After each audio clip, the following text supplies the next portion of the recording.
말씀의 소리, 기도의 소리, 찬양의 소리로 하나 되는 소리하나교회 주일 예배를 하나님께 드리도록 하겠습니다. 먼저 사도신경으로 우리들의 신앙을 고백하겠습니다. 나는 전능하신 아버지 하나님 천지의 창조주를 믿습니다. 나는 그의 유일하신 아들 우리 주 예수 그리스도를 믿습니다.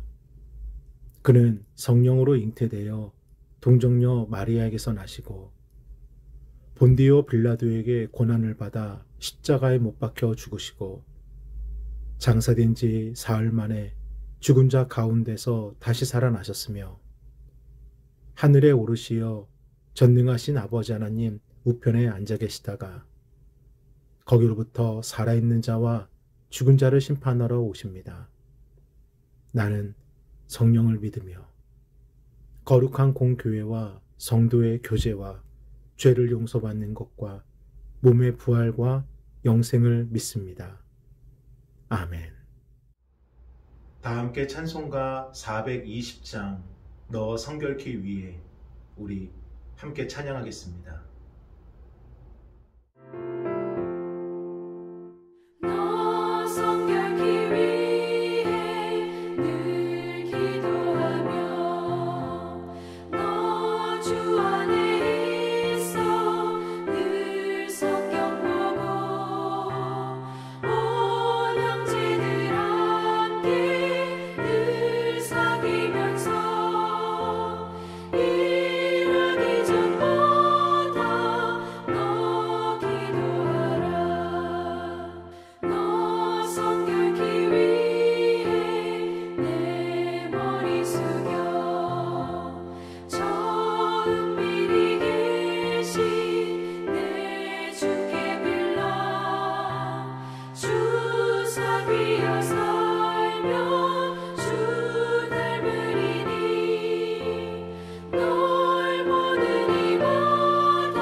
오늘 함께 보실 하나님의 귀하고 복된 말씀은 사도행전 12장 1절로 9절까지 말씀입니다.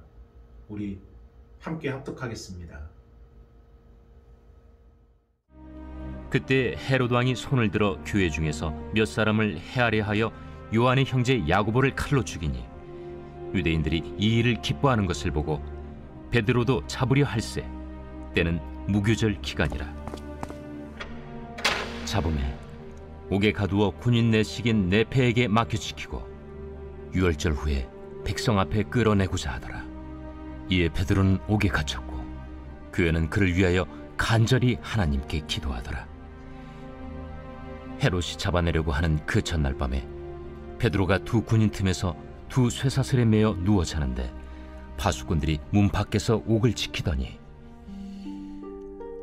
호련히 주의 사자가 나타나매 옥중에 광채가 빛나며 또 베드로의 옆구리를 쳐 깨워 이르되 급히 일어나라 하니 쇠사슬이 그 손에서 벗어지더라. 띠를 띠고 신을 신으라. 베드로가 그대로 하니 겉옷을 입고 따라오라. 베드로가 나와서 따라갈새 천사가 하는 것이 생시인 줄 알지 못하고 환상을 보는가 하니라. 파라과이에서 선교하시는 임동수 선교사님의 짧지만 깊은 고백을 먼저 나누길 원합니다.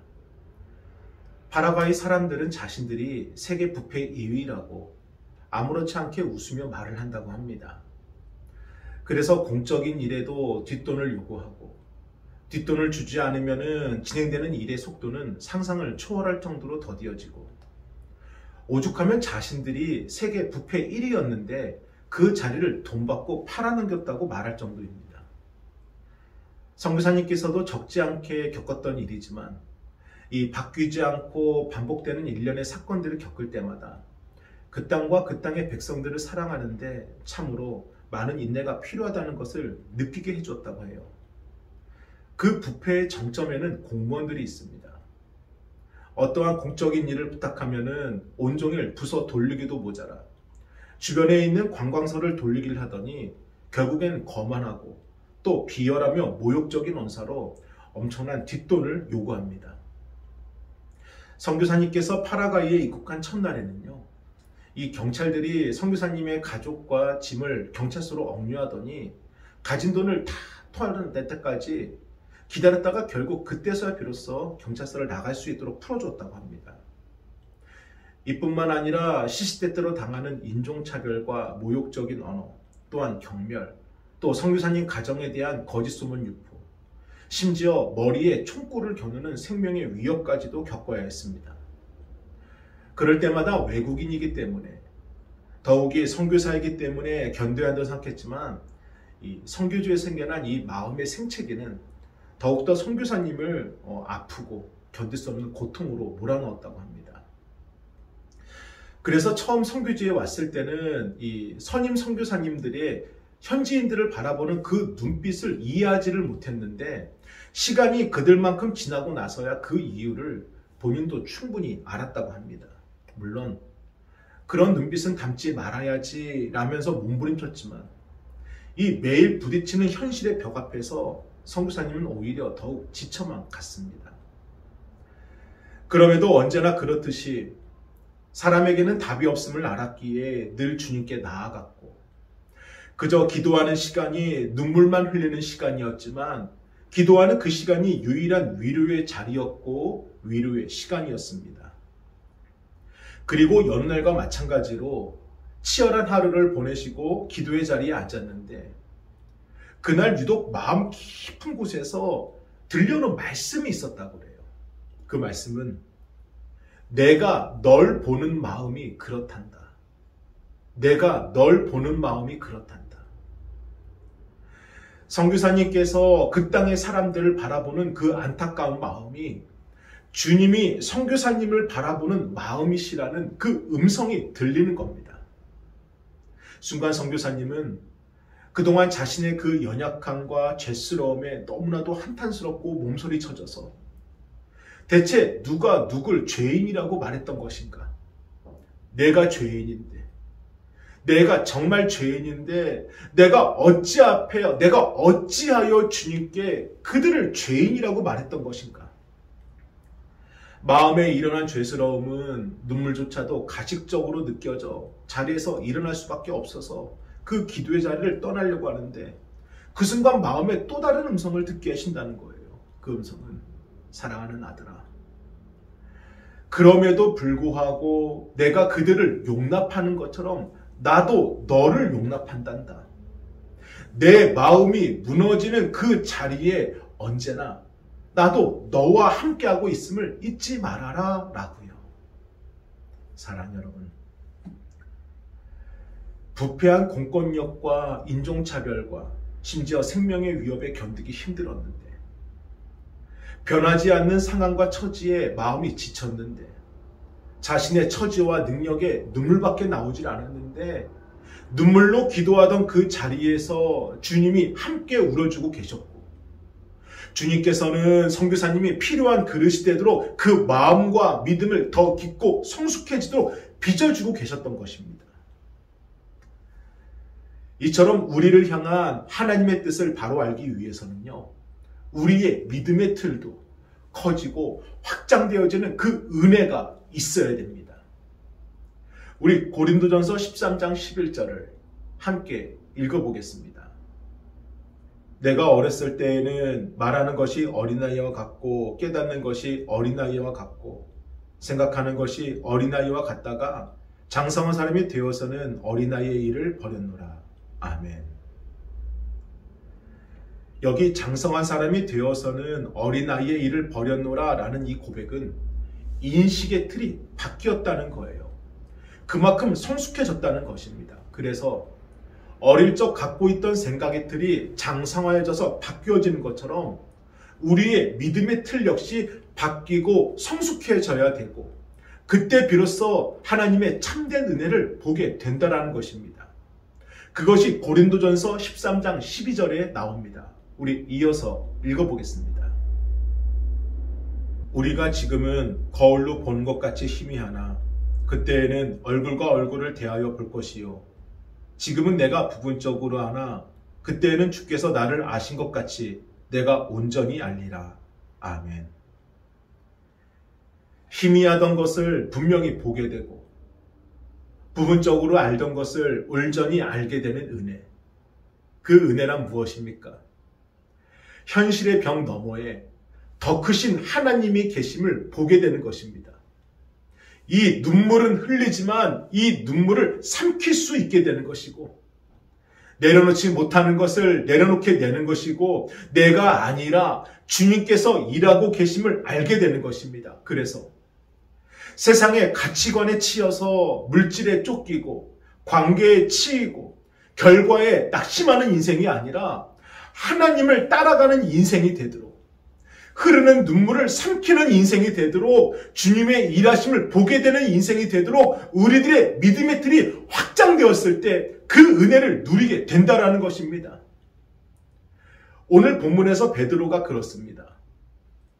예수님께서 물고기를 낚는 베드로에게 나를 따르라 하셨을 때 그가 응답했던 그 작았던 베드로에서 그 스스로 오직 예수 그리스도를 당당하게 선포하는 큰 베드로로 그의 믿음의 틀은 성장하였음을 우리에게 보여줍니다. 그래서 오늘은요, 이 베드로의 변화된 믿음의 틀을 통해 그가 어떻게 그렇게 성장할 수가 있었는지, 또 우리의 믿음의 틀이 어떻게 바뀌어야 되는지를 함께 나누려고 합니다. 우리 오늘 본문 사도행전 12장 1절과 2절을 다시 한 번 더 읽어보겠습니다. 그때 헤롯 왕이 손을 들어 교회 중에서 몇 사람을 해하려 하여 요한의 형제 야고보를 칼로 죽이니. 아멘. 먼저 베드로가 옥에 갇힌 배경은 이러합니다. 여기 헤롯 왕은요, 헤롯 대왕의 손자인 헤롯 아그리파 1세로서 유대인이 아닌 이두메인이라는 이방 족속의 자손입니다. 그런데 혈통을 중시하는 유대인들에게 자신들의 왕이 유대인이 아니라 이방인이라는 사실은 결코 용납될 수 없었다는 것이고, 그 사실을 헤롯 왕 또한 잘 알고 있었습니다. 그래서 자신의 정치적인 입지를 지키기 위해 그는 책찍과 당근 정책을 펼쳤고, 책찍은 그 어떤 누구라도 과감하게 처단해 버리는 것이었습니다. 그 대표적인 사건이 유대인의 왕으로 예수가 태어났다는 소식을 동방 박사로부터 듣게 된 헤롯 왕이 예루살렘과 그 인근 지역에 있는 2살 이하의 사내들을 모조리 살육하는 만행이었습니다. 하지만 책찍만으로는 반감만 일어날 뿐 누가 따르겠습니까? 그래서 당근 정책을 펼치게 되는데, 그중 하나는 예루살렘 성전을 보존하고 지켜주는 것이었고, 또 다른 하나는 유대인들이 저지른 예수님을 죽인 사건을 덮어주는 것이었습니다. 이 전통 유대인들은요, 자신들의 메시아를 로마의 황제보다 더 큰 왕으로 오실 거라고 기대했습니다. 그런데 이 나사렛 빈민가 출신의 예수님이 하나님의 아들이라고 전해지게 되면서 이것은 그들에게 도저히 받아들일 수가 없는 사건이었고, 이것은 그들에게는 신성모독이었습니다. 그래서 예수님을 죽였던 거예요. 하지만 거기서 끝난 것이 아니라 예수님의 제자들이 예수님이 죽음에서 부활했다는 소식과 예수님이야말로 진실로 임마누엘의 하나님 되심을 온 지역에 전하는 것입니다. 그러니 전통 유대인들에게 예수님의 복음을 전하는 이 제자들이야말로 자신들의 잘못을 증거하는 증거물인 것이고, 자신들이 반드시 없애야 될 적이었던 것입니다. 바로 이것을 헤롯 왕이 알고 있었어요. 그래서 헤롯은 유대인들의 마음을 사로잡기 위해 그것을 당근으로 정하였고, 오늘 본문 1절 말씀에 교회 중에 몇몇 사람을 해하려 했고, 2절 말씀에 야고보를 칼로 죽인 것입니다. 그랬더니 유대인들이 어떻게 반응했을까요? 우리 오늘 본문 사도행전 12장 3절을 함께 읽어보겠습니다. 유대인들이 이 일을 기뻐하는 것을 보고 베드로도 잡으려 할세 때는 무교절 기간이라. 아멘. 유대인들이 기뻐합니다. 그러니 헤롯이 어떻게 하겠어요? 더 신이 나서 잡아들이겠지요. 그래서 선택한 것이 베드로입니다. 그리고 베드로를 반드시 죽이리라. 그래서 자신의 정치적 입지를 확실히 다지리라 베드로를 본보기로 삼습니다. 그래서 말도 안 되는 일을 또 자행해요. 우리 이어서 사도행전 12장 4절을 함께 읽어보겠습니다. 잡음에 옥에 가두어 군인 내식인 네페에게 맡겨 지키고 유월절 후에 백성 앞에 끌어내고자 하더라. 아멘. 베드로는 흉악범이 아닙니다. 강력 범죄자가 아니에요. 그럼에도 불구하고 4명씩 이 4개의 조로 만들어 24시간 동안 2명은 베드로 양 옆에서 쇠사슬을 묶어서 지키게 하고 2명은 바로 옥문 밖에서 지키게 하며 철통같이 베드로의 감옥을 지키게 만듭니다. 그러니 베드로가 몰랐을까요? 당연히 알았지요. 내가 죽게 되는구나. 앞서 야고보가 죽었던 것처럼 이제 나도 죽게 되는구나. 눈앞에 닥친 그 현실을 베드로도 분명히 알았습니다. 그런데 그런 상황 속에서요, 마치 폭풍우를 만났을 때 뱃머리에서 그저 주무시고 있던 예수님처럼 그저 태평하게 잠을 잡니다. 죽음에 대한 공포로 두려워서 괴로워하는 것이 아니라 쇠사슬에 묶인 채 마치 안방처럼 들어 잠을 잔다는 것입니다. 우리 오늘 본문 사도행전 12장 6절을 함께 읽어보겠습니다. 헤롯이 잡아내려고 하는 그 전날 밤에 베드로가 2 군인 틈에서 2 쇠사슬에 매여 누워 자는데 바수꾼들이 문 밖에서 옥을 지키더니. 아멘. 어떻게 이럴 수 있을까요? 사실 이러한 베드로의 모습은요, 마태복음 26장에서 우리가 봤던 베드로였다면 상상하지도 못할 모습이었습니다. 기억하십니까? 예수님께서 대제사장의 집 마당에서 고초를 겪고 계셨을 때 베드로와 그 제자들이 어떻게 했습니까? 베드로는 자신에게 직접적인 피해가 없음에도 불구하고 두려워서 예수님을 모른다고 부인하고 맹세하고 저주까지 했습니다. 그리고 예수님이 보이지 않는 어둠 속으로 도망쳤고요. 사람들의 눈을 피해 자기 목숨 구하려고 살 길을 찾았습니다. 그런데 그랬던 베드로가 지금 어떻게 하고 있는 거예요? 도망칠 수 없는 처지 가운데 놓여 있는데 아침에 해가 뜨면 죽음의 현실이 곧 상황이 되는데 그 상황 가운데 태평하게 잠을 자고 있다는 거예요. 모든 것을 포기했던 것일까요? 아니면은 주님께서 나를 분명히 구해줄 것이다 확신했던 것일까요? 아닙니다. 그러한 것이 아닙니다. 시간이 흘러서 아침 동이 트기 전에 주의 사자가 나타나더니 베드로의 옆구리를 쳐서 그를 깨우고 그를 묶고 있던 쇠사슬을 풀어서 그를 감옥에서 벗어나게 만들어줍니다. 우리 사도행전 12장 9절을 함께 읽어보겠습니다. 베드로가 나와서 따라갈새 천사가 하는 것이 생시인 줄 알지 못하고 환상을 보는가 하니라. 아멘. 베드로는 천사를 통해 이루어진 그 모든 상황을 그저 꿈과 환상으로만 여겼습니다. 그래서 주님께서 자신을 구출해 줄 거라 그는 전혀 생각도 기대도 하지 않았습니다. 그러다가 한 거리쯤 지나서 천사가 사라지고 나서야 그때야 비로소 주님께서 나를 구원해 주셨구나.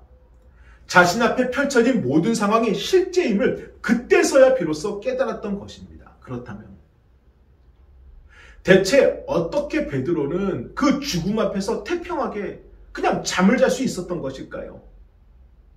저를 따라합니다. 죽어도 좋다.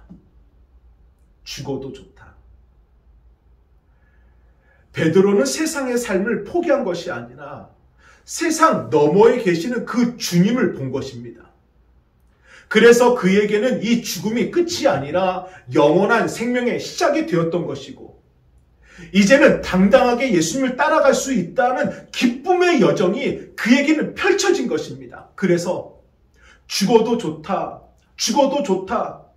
죽음조차도 그의 믿음을 흔들 수 없을 정도로 베드로의 그 믿음의 틀이 크게 확장되었다는 것입니다. 그러면 베드로의 그 믿음의 틀은 대체 무엇이기 때문에 죽음조차도 두려워하지 않았던 것일까요? 우리는 그것을 빌립보 가이사랴에서 주님을 향해 고백했던 베드로의 고백으로부터 알 수가 있습니다. 우리 마태복음 16장 16절을 함께 읽어보겠습니다. 시몬 베드로가 대답하여 이르되 주는 그리스도시요 살아계신 하나님의 아들이시니이다. 아멘. 베드로의 이 고백은 옳았습니다. 베드로만큼은 예수님을 정확하게 보았고 진실로 바라보았습니다. 하지만 이때 이 그의 고백은요, 자신을 향한 자신만의 고백이었을 뿐 세상 어디에도 선포할 수 없는 자신의 믿음의 틀 안에서만 고백된 고백이었다는 것입니다. 하지만 그가 예수님을 부인하고 도망친 이후에 도망친 자신을 다시 찾아오신 예수님을 만나게 되면서 그의 갇혀진 믿음의 틀이 깨지게 된 것입니다. 실패로 숨어있던 자신에게 사랑하는 시몬아 라고 부르시는 예수님의 음성을 듣게 되는 그 순간 그 자신의 믿음의 틀이 깨지게 된 겁니다. 그때 비로소 알게 된 거예요. 아, 내가 내 믿음의 틀 안에서만 주님을 바라봤구나. 눈에 보이는 것으로만 내가 예수님을 바라봤구나. 세상의 삶의 끝이 아니라 죽음을 이기신 예수님처럼 영원한 생명의 삶이 있구나. 그리고 나서 베드로는요, 사도행전 3장 6절에서 이제는 이렇게 고백하게 되었습니다. 우리 함께 읽어봅니다. 베드로가 이르되 은과 금은 내게 없거니와 내게 있는 이것을 내게 주노니 나사렛 예수 그리스도의 이름으로 일어나 걸으라 하고. 아멘. 내게 있는 이것, 임마누엘의 하나님께서 자신과 함께하고 계심을 고백하게 되었습니다. 사랑하는 여러분, 믿음의 틀이 깨지고 확장된 베드로에게 이제 비로소 주님이 나와 함께 하신다. 주님이 나와 함께 하신다. 내가 주님과 함께 하는 게 아니라 주님이 나와 함께 하여 주신다. 주님은 저 멀리 보이지 않는 곳에 계시는 것이 아니라 내가 어디에 있든 내가 어떠하든 나와 함께 하신다는 그 사실을 이제 비로소 보게 된 것이고 알게 된 것이고 믿게 된 것입니다. 그러므로 죽어도 좋다. 죽어도 좋다. 세상에 그 어떠한 것도 베드로가 겁낼 것이 없는 것이고 죽음조차도 베드로에게는 문제가 될 수 없었던 것입니다. 사랑하는 여러분에게 믿음의 틀은 어떠하십니까? 믿음의 틀을 깨뜨리고 확장시킨다는 것은 내 속에 내 안에 가두었던 하나님의 그 틀을 본래의 크기로 확장시킨다는 것입니다. 믿음이 우리로부터 시작이 되면은요, 그만큼밖에 담을 수 없지만 하나님으로부터 믿음이 시작되면요, 세상 그 어떠한 것도 담지 못할 것은 없습니다. 그러므로 하나님으로부터 시작되는 믿음, 하나님 안에서 고백되어지는 믿음, 하나님으로 말미암아 시작되는 그 믿음이 우리를 지금이 아니라 더 큰 은혜의 자리로 옮겨준다는 것입니다. 그러므로 내 안에 가두었던 하나님의 그 믿음의 틀을 확장시키라는 것입니다. 사랑하는 여러분, 이것이 오늘도 우리가 기도하는 이유이고 예배하는 이유입니다. 오늘도 바라시기를 바랍니다. 지금 겪고 있는 상황과 처지가 내 안에 작은 믿음의 틀로 바라보게 하지 마시고 하나님의 믿음의 틀로 바라보게 해달라고.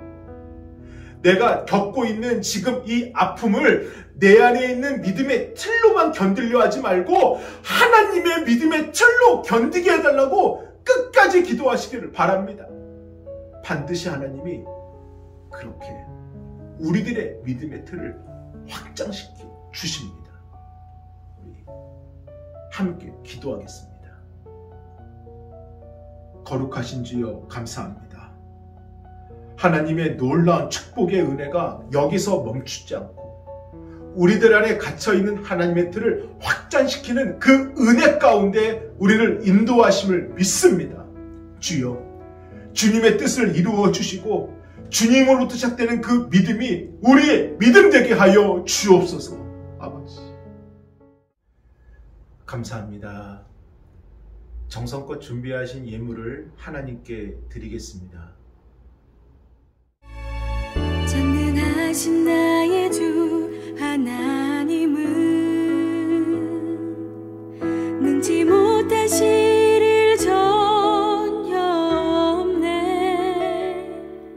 우리의 모든 간구도 우리의 모든 생각도 우리의 모든 꿈과 모든 소망도 신실하신 나의 주 하나님은 우리의 모든 괴로움 바꿀 수 있네. 불가능한 일 행하시고 죽은 자를 일으키시니 그를 이길 자 아무도 없네. 주의 말씀 의지하여 깊은 곳에 금을 던져 오늘 그가 놀라운 일을 이루시는 것 보라. 주의 말씀 의지하여 믿음으로 금을 던져 믿는 자에게 능치 못함 없네.